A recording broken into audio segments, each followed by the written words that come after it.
Interpol Environmental Crime Program has been around for about 3 years now, and it's forging a path forward alongside our member countries in bringing together the international community for environmental compliance and enforcement to address the issues of violators, breaches of legislation, offenders and criminals in a whole of government concept, a multidisciplinary approach.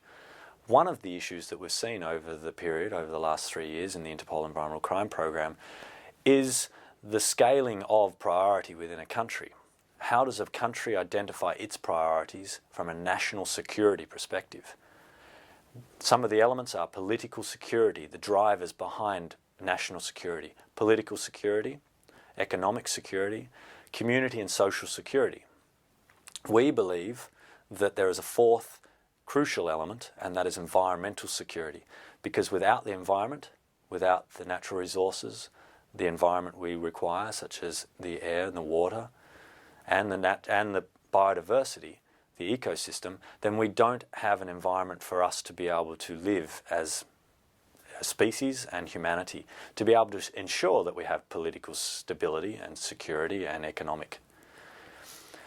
This has been discussed and raised throughout the last couple of days at the International Chiefs of Environmental Compliance and Enforcement meeting, where the chiefs have considered this issue and are working on outcomes into the future and into the short term and into the long term to address raising the level of awareness across our governments and across our community as to the need for us to collectively address environmental security issues.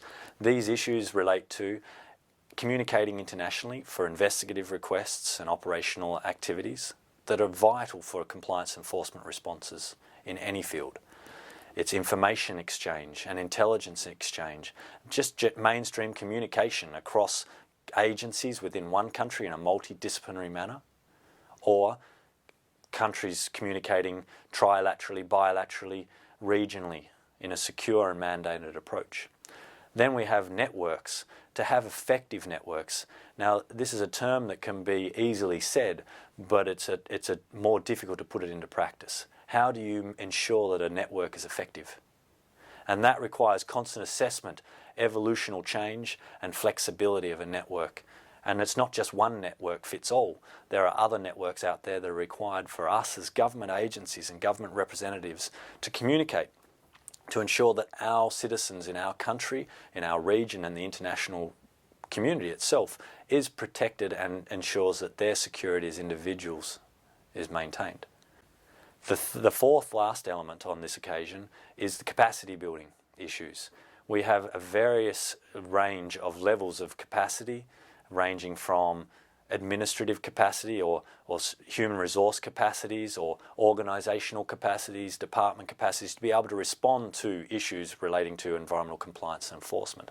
This comes down to training, building up departmental level capacities, legislative capacity and development, etc. And this requires multi-agency within one country and at the international level or regional level, intergovernmental agencies and organisations such as Interpol, United Nations Environment Programme, United Nations Office of Drugs and Crime, and the World Customs Organization in particular on this occasion, working together to help offer services to our member countries to be able to maintain a framework or a standard to be able to improve our response and make our responses in our countries more effective and efficient when it comes to combating criminals, violators, breaches of national legislation. At the end of the day, environmental and enforcement people are enforcement officers. Then their main objective is to ensure that appropriate governance and rule of law is maintained within our environmental spectrum.